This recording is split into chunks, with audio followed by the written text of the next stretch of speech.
আসসালামু আলাইকুম ওয়ারহমতুল্লাহ। প্রিয় ভাই ও বোনেরা, এখন শীতকাল চলছে। চারপাশে ঠান্ডা বাতাস, হিম শীতল পানি আর ঘুমের টান। এই শীতে আমরা অনেকেই এমন কিছু আমল এড়িয়ে চলি যেগুলো আল্লাহর কাছে সবচেয়ে প্রিয়। আজকের ভিডিওতে আমরা জানব শীতের কষ্টে অজু করা এবং শীতের রাতে তাহাজ্জুদ পড়া কেন গুনাহ মাপের গোপন দরজা।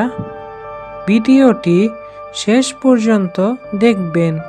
হয়তো এই শীতেই আপনার জীবনের সবচেয়ে বড় পরিবর্তন আসতে পারে। শীতকাল কেন বিশেষ? প্রিয় মুসলিম ভাই ও বোনেরা, শীতকাল আল্লাহর পক্ষ থেকে এক বিশেষ নিয়ামত।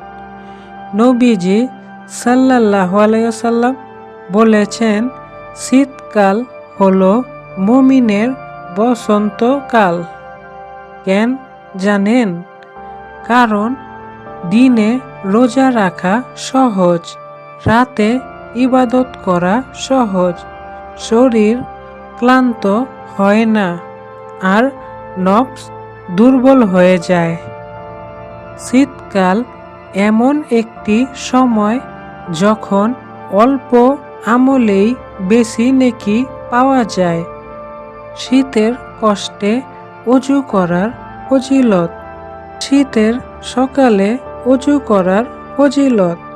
ভাই ও বোনেরা, শীতের সকালে ঠান্ডা পানি দিয়ে অজু করা কতটা কষ্টকর আমরা সবাই জানি, কিন্তু এই কষ্টটাই আল্লাহ সবচেয়ে বেশি ভালোবাসেন।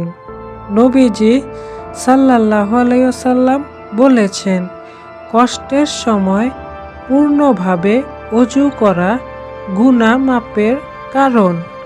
ঠান্ডা পানির ফোঁটা যখন মুখে লাগে, হাতে লাগে, পায়ে লাগে, ঠিক তখনই আপনার চোখের, কানের, হাতের, পায়ের গুনাহগুলো ঝরে পড়ে। একটা অজু, শুধু অজু, কিন্তু আল্লাহ সেটাকে বানিয়ে দেন গুনাহ মাপের অস্ত্র। আমরা কেন এই আমল ছেড়ে দেই? সত্য কথা বলি, আমরা অনেক সময় বলি পানি খুব ঠান্ডা, পরে নামাজ পড়ব, আজ না কাল থেকে। কিন্তু ভাই ও বোনেরা, আমরা কি জানি এই আজ না বলার মাঝেই কত সুযোগ নষ্ট হয়ে যায়? শয়তান জানে এই শীতে যদি আপনি নিয়মিত অজু ও ইবাদত করেন, তাহলে তাকে আপনাকে বিভ্রান্ত করা কঠিন হবে। শীতের রাতে তাহাজ্জুদের গুরুত্ব। এখন আসি সবচেয়ে শক্তিশালী আমলে, তাহাজ্জুদ। শীতের রাতে কম শব্দ, চারপাশ নীরব, সবাই ঘুমে, আল্লাহর রহমত নেমে আসে। নবীজি সাল্লাল্লাহু আলাইহি ওয়াসাল্লাম বলেছেন, রাতের শেষ ভাগে আল্লাহ বলেন, কে আমাকে ডাকবে, আমি তার ডাকে সাড়া দেব। ভাই ও বোনেরা, এই ডাক কি আমরা শুনি? শীতের ঘুম আর গরম কম্বলের ভেতর থেকে আল্লাহ আপনাকে ডাকছেন। 2 রাকাত তাহাজ্জুদ জীবন বদলে দিতে পারে। অনেকে ভাবে তাহাজ্জুদ মানে অনেক রাকাত, অনেক কষ্ট। না ভাই, শুধু 2 রাকাত তাহাজ্জুদ। চোখে পানি আসুক বা না আসুক, কণ্ঠ কাঁপুক বা না কাঁপুক, আল্লাহ দেখেন আপনি ঘুম ছেড়ে উঠছেন কি না।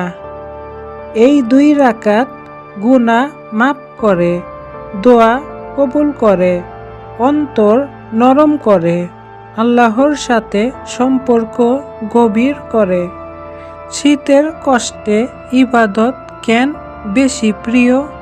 কারণ এখানে নফসের বিরুদ্ধে যুদ্ধ আছে। গরমে ওযু সহজ, কিন্তু শীতে কঠিন। দিনে নামাজ সহজ, কিন্তু রাতে ওঠা কঠিন। আর যেখানে কষ্ট বেশি সেখানেই নেকি বেশি। আল্লাহ কষ্টের আমলকে কখনো অবহেলা করেন না।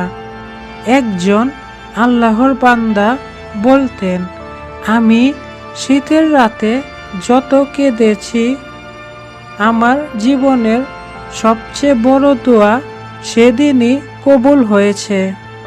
হয়তো আপনি জানেন না, আপনার জীবনের সমস্যার সমাধান এই শীতের একটি রাতেই লুকানো। আমাদের কি করা উচিত? আজ থেকেই সিদ্ধান্ত নিন। ঠান্ডা হলেও ওযু ছাড়বেন না।